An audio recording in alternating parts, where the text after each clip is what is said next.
Được rồi, chào mừng quay trở lại với Nagarjuna. Và chúng ta sẽ đi đến chương 17.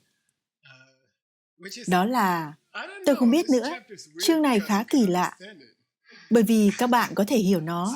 Vì vậy tôi nghĩ rằng Ngài Nagarjuna đang ngồi ở đó và Ngài giống như, hãy để tôi viết một chương mà họ có thể hiểu được. Và vì vậy tôi không biết nữa, các bạn có lẽ sẽ chán ngay thôi. Nhưng thôi, chúng ta hãy đi đến đó. Bây giờ điều đáng nói là các bạn có lẽ đang hỏi chính bản thân mình tại sao Ngài viết một chương mà bây giờ chúng ta có thể hiểu được.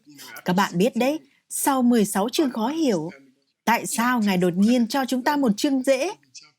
Tôi nghĩ hãy cố gắng đoán xem tại sao Ngài làm công việc kiểu như một cách rất thú vị để chỉ tốn vài giờ. Được rồi, vì vậy đây là tên của chương đó. Letapashipawa. Và tôi không biết liệu các bạn có chú ý không, tim chẳng hạn. Nhưng Ngài đã thay đổi cách viết của Tapa. Một ai đó đã thay đổi cách viết, có lẽ Ngài Choni Lama. Và thay vì nói về một sự nghiên cứu về nghiệp, Ngài ấy nói hãy nghiên cứu nghiệp. Thật thú vị, Ngài ấy đã sử dụng một động từ, hãy nghiên cứu nghiệp. Vậy chương này được gọi là sự nghiên cứu về nghiệp. Được rồi, chúng ta bắt đầu thôi. Hãy đi đến khổ thơ đầu tiên. Bạn có muốn đọc không, Tim?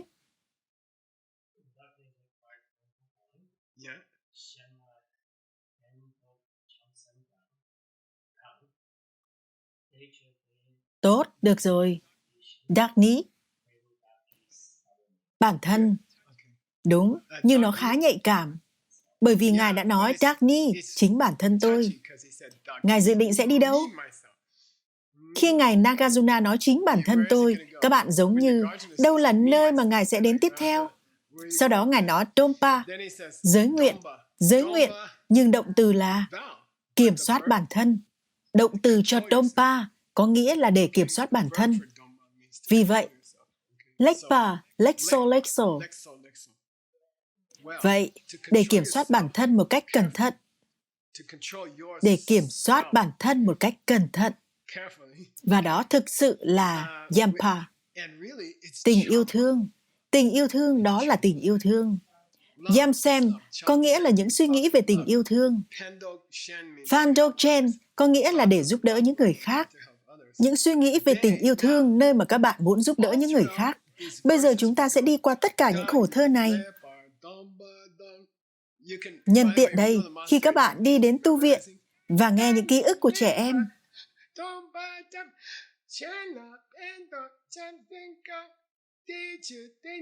không, Ngài Nagarjuna bảo đừng nói thế. Nói de, show. Đừng đọc nó là de, show. Có gì khác biệt? De, show. Đó là show. Đó là pháp. Nó mạnh mẽ. Ngài nói de, chờ. De là gì? Dompa và Champa. Kiểm soát bản thân khỏi việc làm tổn thương những người khác. Tử tế và yêu thương những người khác. De. Đừng nói de cho, hãy nói de. Chờ. Đó là pháp. Đúng. Và Ngài Choni Lama thêm một Dakpo ở đó. Kapo. Các bạn có một Kapo chèn vào. Trắng. Đúng, màu trắng. Đó là pháp thuần khiết. Ngài Choni Lama nói đó là pháp trắng như tuyết. Bức ảnh. Đó là pháp Kapo. Ngài Choni Lama nói, Ngài Nagarjuna đã nói rằng đó là pháp. Điều đó chính là pháp. Yêu thương những người khác và không làm tổn thương họ. Nhưng Ngài Choni Lama nói, và điều đó thì trắng như tuyết. Được rồi, trên là Phang de So. Bây giờ điều gì xảy ra nếu các bạn làm điều đó? Các bạn có được Depu. Các bạn có được những kết quả. Và sau đó, được rồi, đây là $100. Y hay dịch giả tiếng Tây Tạng đặt. Được rồi, Christina. Ông ấy đã đặt vào nhị nguyên. Khi ông ấy đã viết quả hay về những kết quả. Ông ấy sử dụng phần cuối mà có nghĩa là hai kết quả. Tại sao? Nó ở phía cuối dòng thứ ba nếu các bạn có thể đoán. Seti, Seti, Sation, kiếp sống, kiếp sống. Kiếp sống, Seti là trong kiếp sống này và trong những kiếp sống tương lai. Câu hỏi $100 làm thế nào mà kinh yoga đã nói như vậy?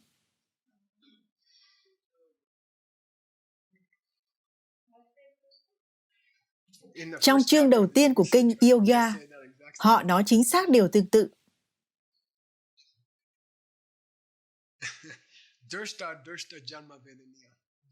Trải nghiệm trong kiếp sống này và trong kiếp sống tiếp theo, đã được nhìn thấy trong kiếp sống này và đã được nhìn thấy trong kiếp sống tiếp theo. Được rồi. Dù sao, những kết quả của việc kiểm soát bản thân khỏi việc làm tổn thương những người khác và từ những suy nghĩ về tình yêu thương đối với những người khác là Sabu của Rapu, hai Repu, trong kiếp sống này và kiếp sống tiếp theo của các bạn. Trong những kiếp sống tương lai, được chứ? Các bạn hiểu chứ? Không có gì khó khăn về khổ thơ đó. Tôi không biết nữa, Ngài Nagarjuna đang lạc mất nó. Nó chỉ là một sự thật đơn giản. Vậy mà các bạn có vẻ nghi ngờ. Các bạn giống như, chà, Ngài đang nói về cái gì vậy? Chúng ta tiếp tục nào, khổ thơ tiếp theo.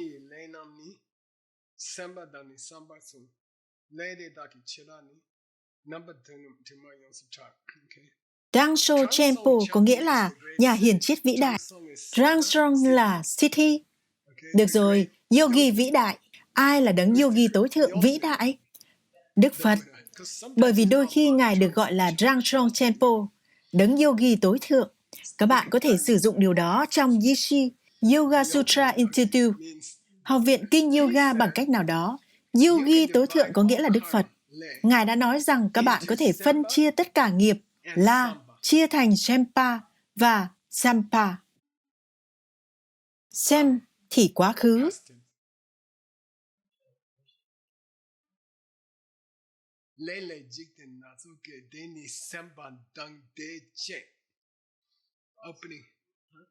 Nở, đúng những suy nghĩ và những gì chúng thúc đẩy. Vì vậy, những suy nghĩ và ý nghĩ, việc suy nghĩ và ý nghĩ, việc suy nghĩ và dự định làm, việc suy nghĩ và dự định làm, đó là động từ mới Pachi. Sempa có nghĩa là ý định, và Sampa có nghĩa là các bạn dự định làm gì, có nghĩa là những gì các bạn nói và những gì các bạn làm. Vậy Ngài đã bao hàm được bao nhiêu? Ngài thực sự đã bao hàm được 3 loại của nghiệp. Sempa, nghiệp tinh thần, và sau đó Sampa, những gì các bạn nói và những gì các bạn làm. Và đó là tất cả những loại nghiệp hiện hữu. Vì vậy, Drangsong Cho, đấng yogi tối thượng vĩ đại, Ngài đã nói, người có thể phân chia tất cả nghiệp theo dự định để làm một việc gì đó, và sau đó những việc các bạn đã dự định làm, ý định và dự định.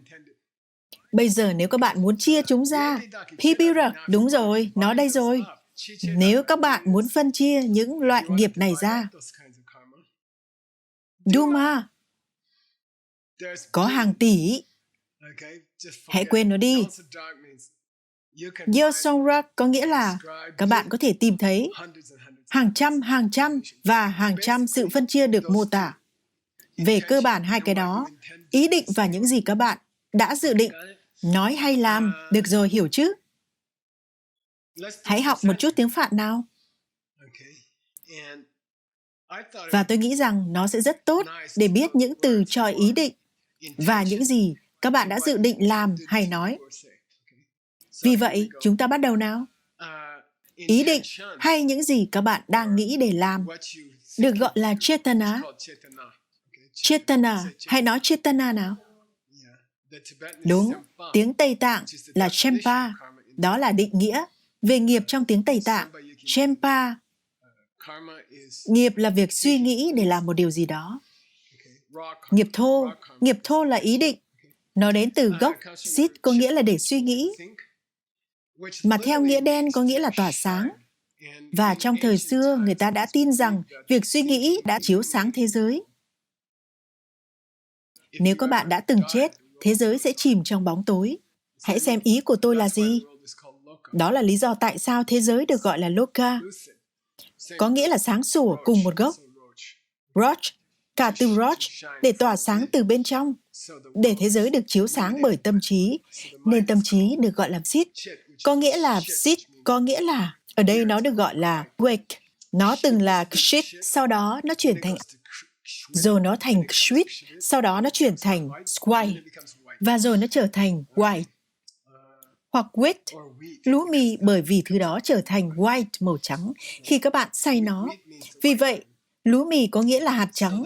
Vì vậy, tâm trí chiếu sáng thế giới. Và đó là lý do tại sao tâm trí được gọi là chất làm trắng. Được rồi, các bạn hiểu chứ? Chit. Và nếu các bạn biết tiếng Nga, ý tôi là có rất nhiều gốc từ. Chita có nghĩa là xem xét. Chitta có nghĩa là đọc. Chitayu, tôi xem xét giống như thế. Được rồi, hay là tôi đọc. Được rồi, bây giờ ngược lại. Chittayiwa là Sampa trong tiếng Tây Tạng. Những gì các bạn đã nghĩ, điều đó có nghĩa là những gì các bạn đang làm và đang nói. Sự dự định làm, nói, và đó chỉ là một dạng thụ động đơn giản, đúng. Với ya, Chittayiwa, điều mà các bạn đang nghĩ, gốc, shwa, đã hình thành trong tiếng Anh như là sân, như là locomotion, sự vận động hoặc action, hành động. Làm cho nó thành một danh từ, tuyệt, chúng ta đã hoàn thành. Chỉ cần nhớ, chit có nghĩa là để suy nghĩ, và nó được gắn liền với sự soi sáng. Chit có nghĩa là shine, tỏa sáng, chứ shine, tỏa sáng đã đến từ đó. Được rồi, chúng ta tiếp tục nào. Khổ thơ tiếp theo. Vì vậy cho đến nay, có gì bất thường về chương này không? 2 câu thơ trong một hàng. Chúng ta đã hiểu những điều Ngài đang nói đến, và Ngài dường như không đề cập đến tính không. Và tôi khẳng định rằng đây là khổ thơ đầu tiên mà Ngài đã không đề cập đến nó, và Ngài đã có 2 câu trong một hàng. Điều đó thực sự đáng ngờ. Ý tôi là đây là nơi các học giả đại học nói một ai đó đã thêm vào chương này. Điều tôi không nghĩ là đúng, nhưng dù sao có một chút đáng ngờ. Được rồi, chúng ta bắt đầu nào. Bị chạm khắc sai một cách phổ biến. Các bạn có thể tìm ra điều này. Sempa là gì? Nó là yikile. Yikile. Nghiệp của tâm trí. Sampa là gì? Các bạn thấy điều gì? Đó là lu và điều gì? Thân và khẩu. Đúng, thân và khẩu. Những gì các bạn nói và những gì bạn làm. 3 trong một hàng. Một điều gì đó chắc chắn đang xảy ra. Tôi không biết nữa. Bức ảnh này là gì? Ồ, ngay cả bức ảnh cũng nhàm chán. Vì vậy tôi đã chọn một bức ảnh từ phía trên. Chờ đã. Vâng, tôi xin lỗi. Không, đó là từ cái trước. Đó là việc suy nghĩ và ý nghĩ. Quả bóng là ý nghĩ. Tôi đang giải thích nó cho các bạn. Và ở đây là việc nói và làm mà đến từ việc suy nghĩ. Được rồi, chúng ta hãy thử tìm một khổ thơ đầy thách thức đi nào. Ồ, đây là khổ thơ đó. Trong 2 khổ thơ tiếp theo, Ngài phát thảo 7 loại nghiệp. Ngài đã hứa với chúng ta, Birek. Đúng chứ, đó là gì? Chiberak. Ngài đã hứa với chúng ta. Ngài đã hứa với chúng ta nhiều loại nghiệp. Chà, chúng đây rồi. Đây là cái dễ dàng nhất và nó hấp dẫn. Những gì Ngài Nagarjuna nghĩ là một sự phân chia của nghiệp. Bởi vì nếu một ai đó đã hỏi tôi những loại nghiệp khác nhau là gì, tôi sẽ nói 10 hành động tốt hoặc 10 hành động xấu, đúng không? Và Ngài đi vào điều kỳ lạ này, điều mà rất đậm chất Nagarjuna. Chúng ta bắt đầu nào. Chà, nak. Điều đó thật dễ dàng. Việc nói, nak. Việc nói, được chứ? Giống như Nakpa là một cái tên Tây Tạng điển hình, có nghĩa là Vagishvara, sức mạnh của lời nói. Vì vậy, nak. Rồi Ngài nói Skigutpa. Và các bạn có biết mi? Skigutpa, Ashobhya, không thể lay chuyển được. Đúng, bất động như một ngọn núi. Vậy, Skobhya là gì? Có nghĩa là gì? Lời nói và hành động của cơ thể. Nó thật thú vị. Ngài gọi nó là di chuyển. Di chuyển cơ thể của các bạn. Vậy đến bây giờ có bao nhiêu loại nghiệp? 2. Được rồi, 2. Được rồi, Tim, $200. Từ vi diệu Pháp. Namrik and Namrik Bema Yinpa. 2 sự phân chia của nghĩ về những điều kỳ lạ trong văn bản của Stanley mà nó liên quan đến nghiệp. Damn, $200. Dang. Đúng rồi. Một là ví dụ kinh điển là gì? Khi các bạn nhận một giới nguyện, khi các bạn quỳ gối xuống và các bạn thực hiện tư thế con gà này, bất cứ ai cũng có thể đoán được động lực của các bạn. Đó là Makyap, phải không? Các bạn có thể đang nghĩ về bữa trưa, nhưng vì vậy từ tư thế một người có thể đoán được động lực của các bạn. Sau đó, theo vi diệu Pháp, các bạn sẽ có một, giống như một vầng ánh sáng hay một vầng hào quang xung quanh các bạn, cái mà là sự ảnh hưởng của giới nguyện của các bạn lưu lại, và nó là vô hình. Các bạn có thể đi đến quán bar và các bạn có thể... Người phiên dịch của tôi ở Mông Cổ rất dễ thương, đã nói rằng, Geshe-la, thầy đã hủy hoại cuộc sống của con. Lần thứ 2 tôi đến đó, anh ấy đã có một bộ râu, và tôi đã nói chuyện gì đang xảy ra. Anh ấy đã nói, Geshe-la, chúng ta đã ở trên kênh truyền hình quốc gia giảng dạy Pháp. Và tôi đã nói, ồ rồi sao? Và anh ấy nói, con không thể đi đến quán bar nữa. Mọi người đang hỏi, con đã phải để râu để họ không nhận ra con. Và dù sao đi nữa, tại sao chúng ta lại đang nói về điều đó? Các bạn không thể đoán được từ anh chàng có râu trong quán bar, rằng anh ấy đã có vầng hào quang của nghiệp về việc đã giảng dạy Pháp trong kênh truyền hình quốc gia. Được rồi, 2 cái đó là Ramrik. Mayindak là gì, Tim? Nếu 2 cái đầu tiên là Ramrik, đúng vậy. Vậy cái tiếp theo sẽ là Namrik Mayin, một vầng hào quang không truyền ra. Bây giờ Ngài sẽ nói về vầng hào quang. Cho đến bây giờ chúng ta đã có 2. Chúng ta đã có lời nói và sự chuyển động của cơ thể. Bây giờ chúng ta có Ramrik Min, và sau đó Ngài gọi nó Mi Shongpa. Các bạn không bỏ cuộc, các bạn không bỏ cuộc. Và Johnny Lama nói đó là cách viết nhanh của Ngài Nagarjuna về việc các bạn không bỏ cuộc. Mi Giba. Đúng. Vậy nó ngụ ý các bạn là... Nếu các bạn là Migi Bapong, thì các bạn là... Nếu các bạn từ bỏ Migeba, các bạn là... Deba. Đúng rồi. Vậy tại sao Ngài Nagarjuna gọi những hành động tốt là những hành động không từ bỏ? Đó là bởi vì các bạn không từ bỏ những hành động xấu. Ngài định nghĩa, Ngài đang mô tả những hành động tốt như là những hành động không từ bỏ, nhưng điều đó có nghĩa là việc không từ bỏ những hành động xấu là những hành động tốt.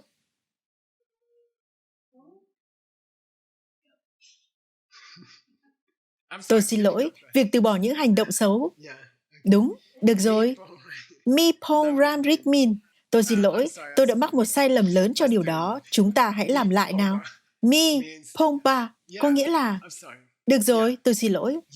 Đúng, các bạn không từ bỏ những hành động xấu. Tôi đã nói đúng ngay lần đầu tiên. Đó là gì? Một hành động xấu. Không, không từ bỏ những hành động xấu. Không từ bỏ những hành động xấu là một hành động xấu. Đó là tất cả. Được rồi, hiểu chứ? Vì vậy, tôi đã đúng ngay lần đầu tiên. Vì vậy, loại số 3 là không từ bỏ những hành động xấu là hành động xấu. Nhưng chúng ta đã bao hàm không có vầng hào quang rồi. Vì vậy, đây phải là vầng hào quang, có nghĩa là một cảm giác dễ chịu mà các bạn nhận được. Và Ngài Johnny Lama nói, từ và nhân tiện. Điều này là trong vi diệu Pháp. Khi các bạn tham gia vào thương mại ở Ấn Độ cổ, các bạn phải có một cam kết để theo nghề đó.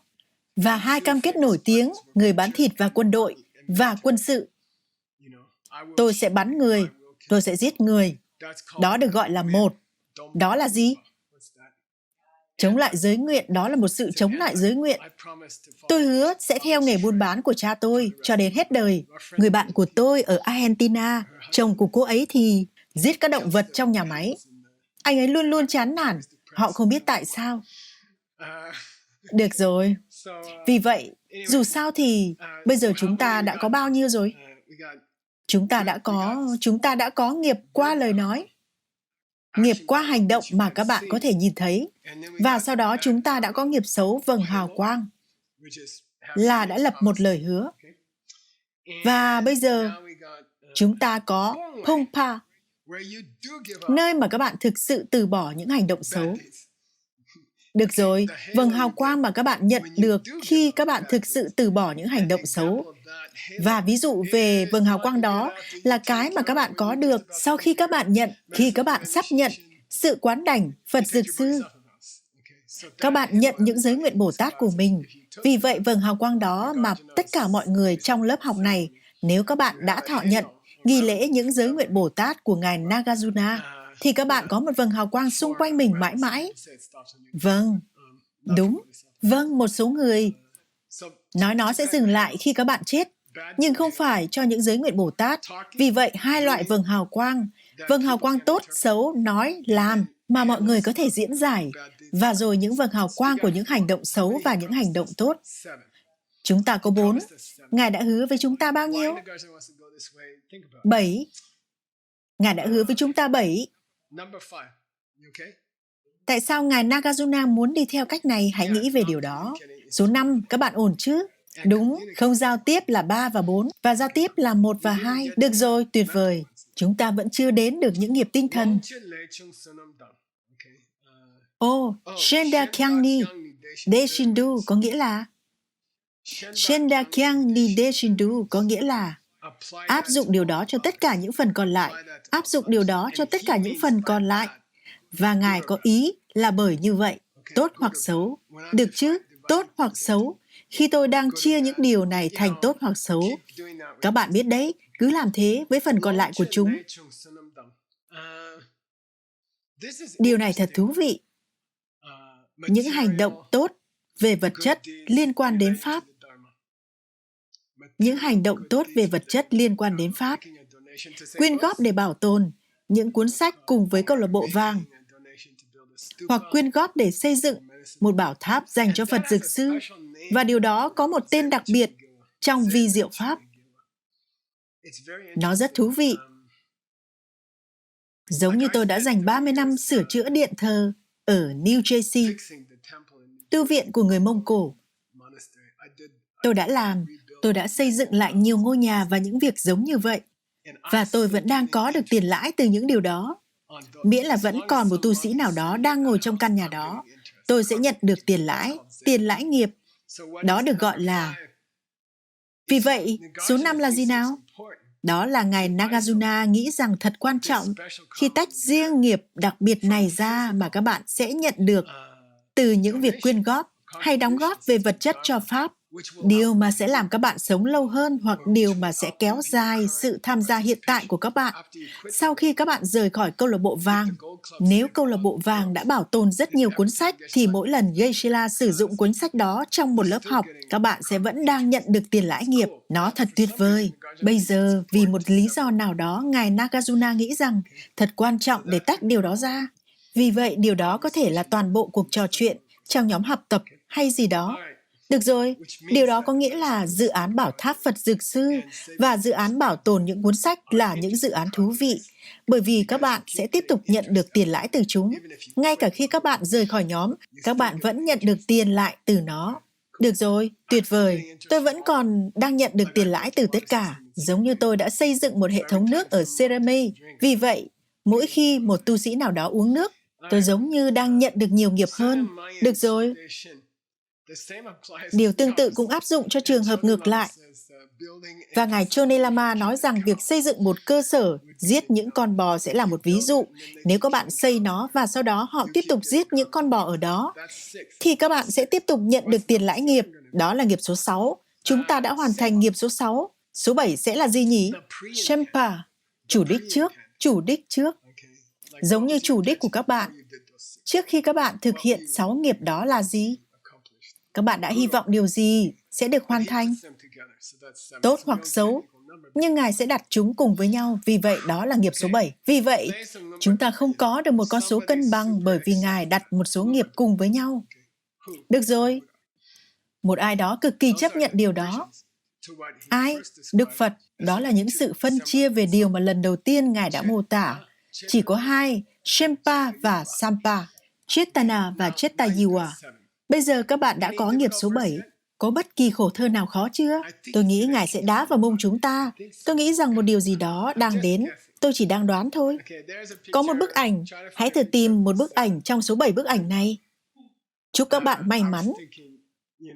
Tôi đã đang nghĩ, các bạn biết đấy, nghiệp tốt và xấu hay gì đó. Tôi không biết nữa. Dù sao, chúng ta hãy tiếp tục đi qua. Kelte Mingpa Tu Badu. Bây giờ, cuối cùng, tại sao Ngài lại gài bẫy chúng ta? Bằng cuộc thảo luận bình tĩnh, dễ hiểu về nghiệp thế này. Bởi vì điều này đã đến.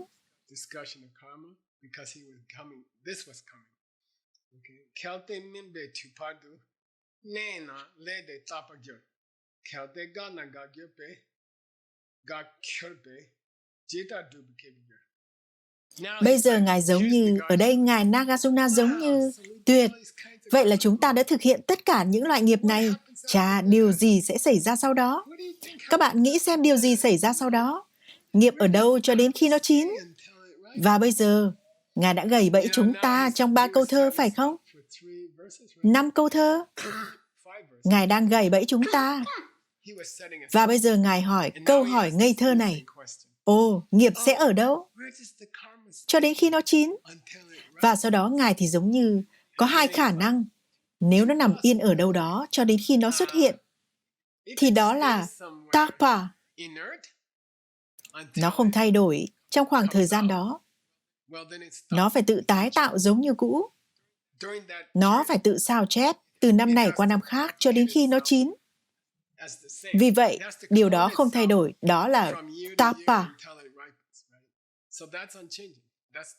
Và điều đó là không thể đối với một thứ có chức năng. Không có thực thể có chức năng nào trong vũ trụ có thể không thay đổi, dù chỉ 1 phút. Hãy quên đi 12 kiếp sống hay điều gì đó. Không thể. Vậy chúng ta có thể không? Đây là Ngài Nagarjuna. Chúng ta có thể hủy bỏ khả năng đầu tiên, rằng nó nằm ở đó trong não của các bạn không thay đổi, phải không? Phải. Nó phải thay đổi. Nếu đó là một thứ có chức năng, nó thay đổi. Tại sao? Bởi vì nó được thúc đẩy bởi một nguyên nhân. Và năng lượng đó bắt đầu chậm lại theo thời gian. Bây giờ, Geshe-la, thầy đang nói rằng nghiệp càng ở lại trong tâm thức của chúng ta lâu thì nó càng kém mạnh. Được rồi, đây là sự lựa chọn khác. Nếu các bạn nói nó không thay đổi, thì nó sẽ dừng lại. Và chúng ta không phải trải qua kết quả của nghiệp. Yeah! Nó có tái tạo hay nó dừng lại? Nó không thể tái tạo bởi vì sau đó nó sẽ giữ nguyên. Và nó là một thứ có chức năng. Và nó không thể dừng lại. Nếu không, tất cả các quy luật nghiệp sẽ bị phá vỡ. Nếu nó dừng lại, tất cả các quy luật nghiệp sẽ bị phá vỡ. Các bạn có thể làm bất cứ điều gì mình muốn. Và hy vọng rằng nghiệp đó dừng lại trước khi nó nở ra. Được chứ? Các bạn đã bao giờ nghĩ về điều đó chưa? Chưa. Được rồi, một ai đó hãy cho tôi biết tại sao. Bức ảnh tiếp theo là thích hợp. Các bạn đã từng nộp đơn xin việc ở New York hoặc LA chưa? Tôi đang hỏi. Các bạn đã dành hàng giờ trong các phòng chờ phải không? Các bạn có phải là cùng một người đã vào phòng chờ không? Ý tôi là, đối với tôi, nghiệp của các bạn thì giống như đi vào phòng viết và rồi, cuối cùng, một người nào đó nói, được rồi, tôi sẽ phỏng vấn bạn. Các bạn có biết họ luôn nói gì không? Họ nói, 5 giờ rồi, bạn có thể quay lại vào ngày mai không? Bạn nói rằng, tôi đã ở đây từ lúc 3 giờ. Họ nói, đúng, nhưng đó được gọi là xin việc ở New York hoặc LA phải không? Được rồi, các bạn biết đấy. Được rồi, khổ thơ tiếp theo nào? Và nhân tiện, 2 khổ thơ cuối cùng của những gì tôi đã chọn cho lớp học này. Và chúng ta sẽ tiếp tục trong lớp học tiếp theo. Bởi vì đây là một chương dài. 2 trường phái thấp hơn đến và cố gắng giải thích câu hỏi này. Vì vậy, tôi cho rằng một trường phái lớn hơn nào đó sẽ đến muộn hơn. Tôi không biết nữa. Tôi đã không đọc trước. Nhưng đây là câu trả lời của Dosepa, trường phái kinh điển, trường phái thứ 2. Và các bạn gọi đó là gì? Khache, có nghĩa là Kashmir, những anh chàng từ Kashmir. có nghĩa là một trường phái vi diệu Pháp mà từng đi đến Bắc Ấn Độ. Sau đó, khu vực đó đã trở thành Hồi giáo, và bây giờ từ Tây Tạng cho người Hồi giáo là Kashmiri, Kachet cùng một từ, phải không? Được rồi, chúng ta bắt đầu nào.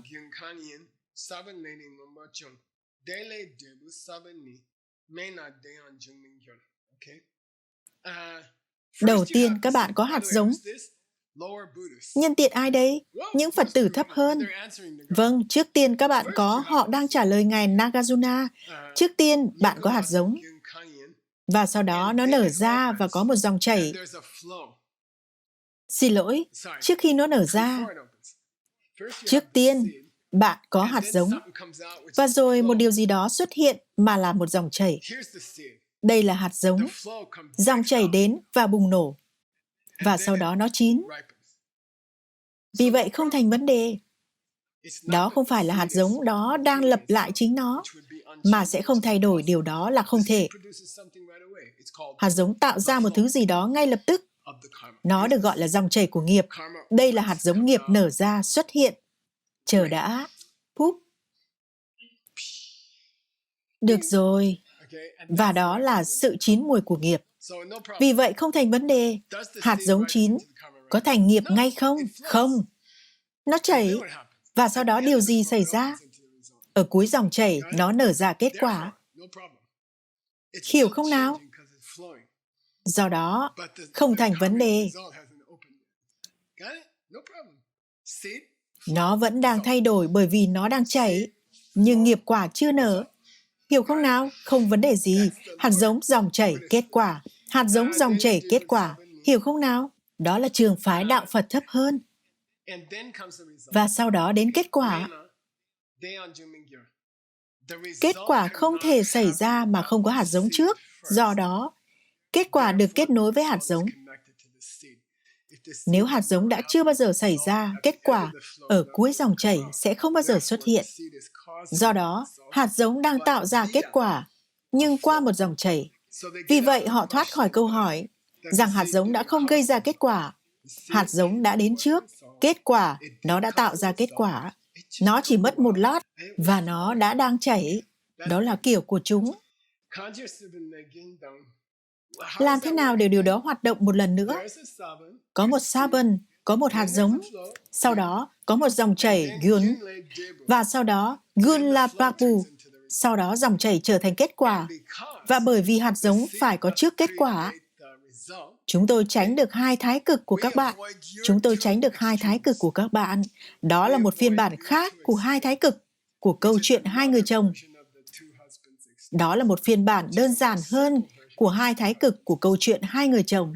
Điều đó có nghĩa là hạt giống có bao giờ dừng lại, hay liệu hạt giống có tiếp tục không thay đổi? Cả hai đều là cực đoan. Tại sao? Nếu hạt giống ngưng hoạt động trước khi kết quả xuất hiện, sẽ không bao giờ có một kết quả. Nếu hạt giống đã tiếp tục theo cùng một cách cho đến khi kết quả xuất hiện, điều đó sẽ không thay đổi.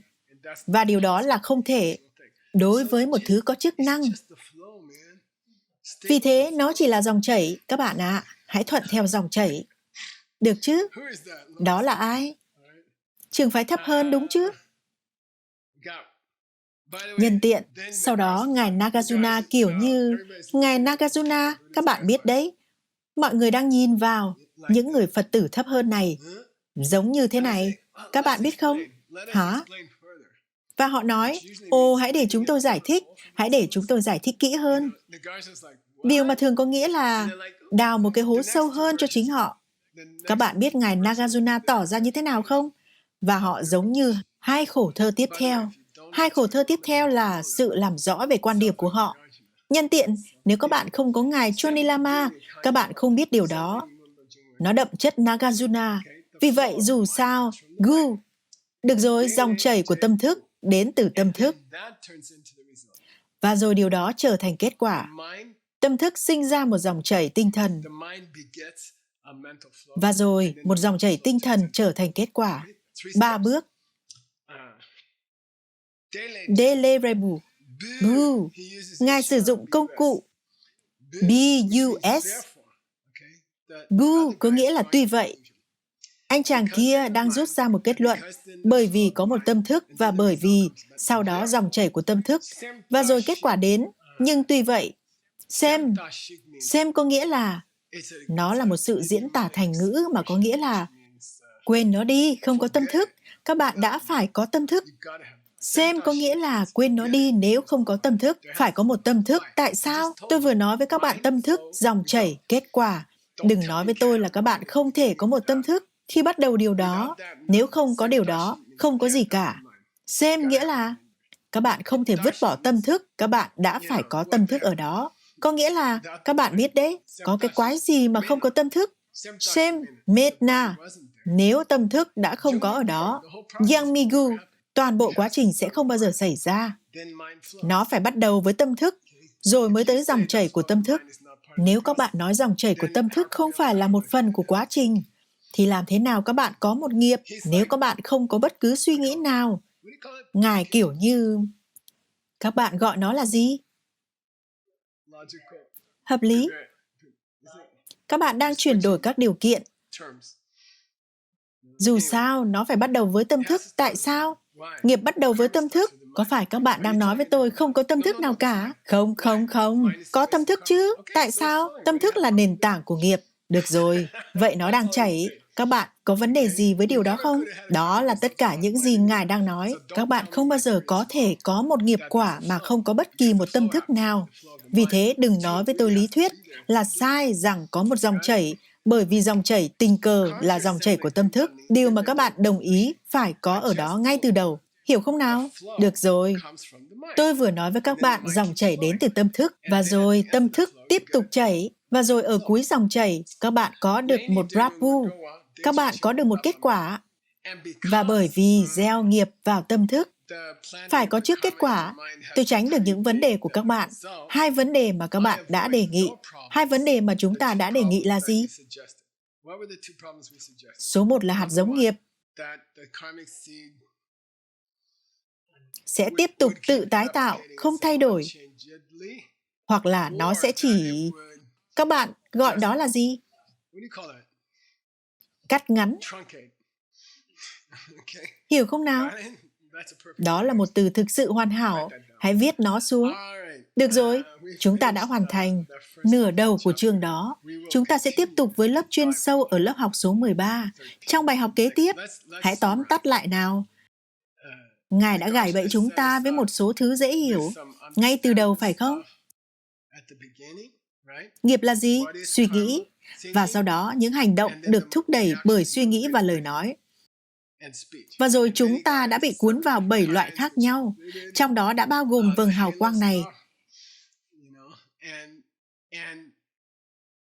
Và đã nhấn mạnh, đã có một khuynh hướng đang lưu tâm đến với các pháp hành vật chất, hỗ trợ vật chất, như dự án nhập liệu.